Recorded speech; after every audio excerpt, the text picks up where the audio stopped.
Hi instructors, it's Christine here with your video of the week with some tips and strategies to help you be more successful as a group fitness instructor.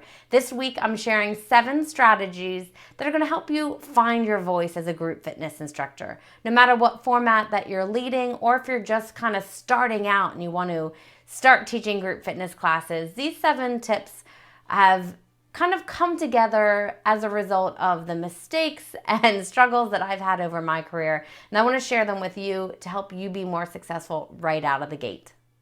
First, be authentic.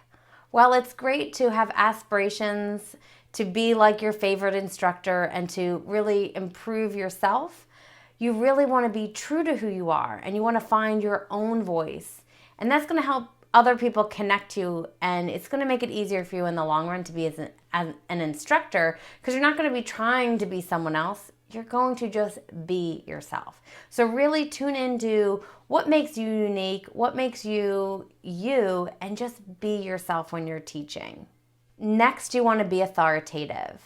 There's nothing worse than going into a class where you get the feeling that the instructor isn't quite sure of what they're doing. So even if you're first starting out, really have a plan, know what you're supposed to be doing, but go in confidently and teach with authority. Don't talk in questions. Really tell your students what you need them to do and what the class is going to be doing today. Next, teach from your experiences. Know what you're doing and why you're doing it in class.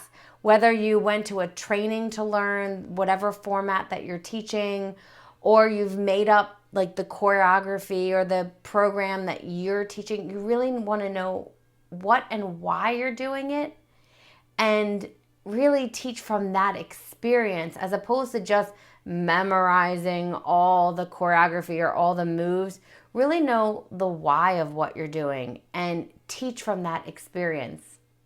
You also want to teach to the positive.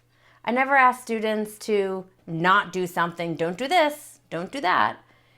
Tell them what you want them to do. Tell them where you want them to be, where they should be feeling what you're doing. And teaching to the positive is going to be much easier to get your students to do exactly what you want them to do. Keep in mind that less is more. You don't want to go on in full sentences. The grammar police are not going to come and shut you down.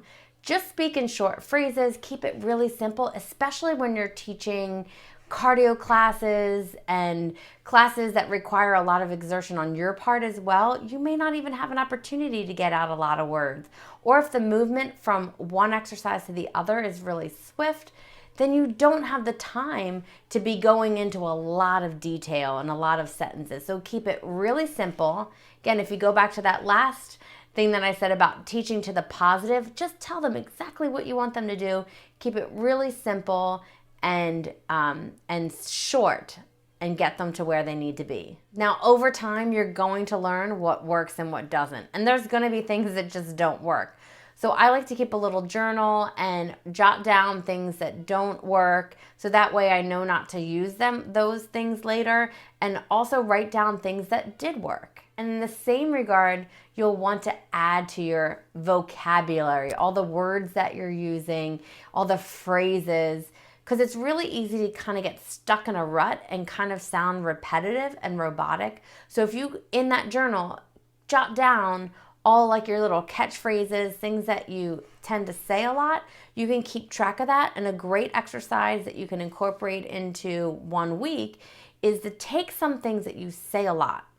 Now, make it a challenge that week to not say that phrase or that word or that cue, and start thinking about new ways that you can say that, new ways that you can motivate your class, new ways that you can teach that segment that you're teaching without using that phrase. And you'll really expand your teaching vocabulary so you're not so repetitive.